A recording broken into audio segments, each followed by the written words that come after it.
উমরাতুল কাজা পালনের সময় রাসূল সাল্লাল্লাহু আলাইহি ওয়াসাল্লাম মদিনার দায়িত্ব কার হাতে অর্পণ করেন?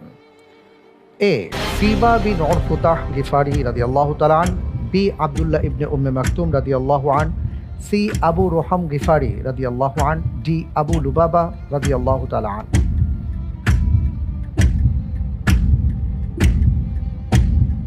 50-50 চান্স আছে। 50-50 চান্স দেয়া হোক।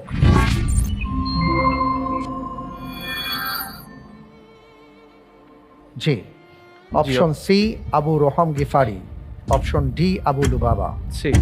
সি ফ্রিজ করা হোক অপশন সি। আপনি 50-50 চান্স নিয়েছেন, এরপরে সি কে পছন্দ করেছেন।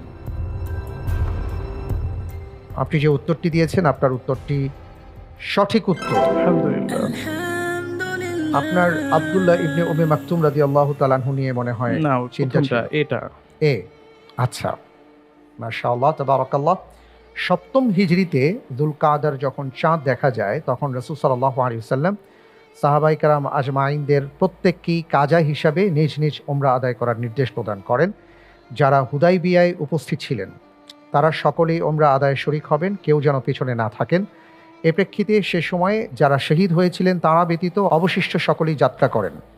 হুদাইবিয়ায় উপস্থিত ছিলেন না এমন কিছু সংখ্যক লোকও উমরা আদায়ের সঙ্গে একই সাথে তাদের সাথে বের হন। এভাবে উমরা পালনের উদ্দেশ্যে রাসূল সাল্লাল্লাহু আলাইহি ওয়াসাল্লামের সাথে প্রায় 2000 লোক ছিলেন। মহিলা এবং শিশুরাও ছিল, এই সংখ্যা অনেক বেশি। রাসূল সাল্লাল্লাহু আলাইহি ওয়াসাল্লাম এই সময় আবু রোহাম গিফারি রাদিয়াল্লাহু তাআলা আনহুকে মদিনায় তাঁর দায়িত্বে নিয়োজিত করেন। আর সঙ্গে নিয়ে গিয়েছিলেন 60টি উট এবং দেখাশোনার দায়িত্ব নিযুক্ত করেছিলেন নাজিয়া বিন জুনদুব আসলামী রাদিয়াল্লাহু তাআলা আনহুকে। আলহামদুলিল্লাহ, খুব সুন্দরভাবে আপনি প্রশ্নের উত্তর দিয়েছেন।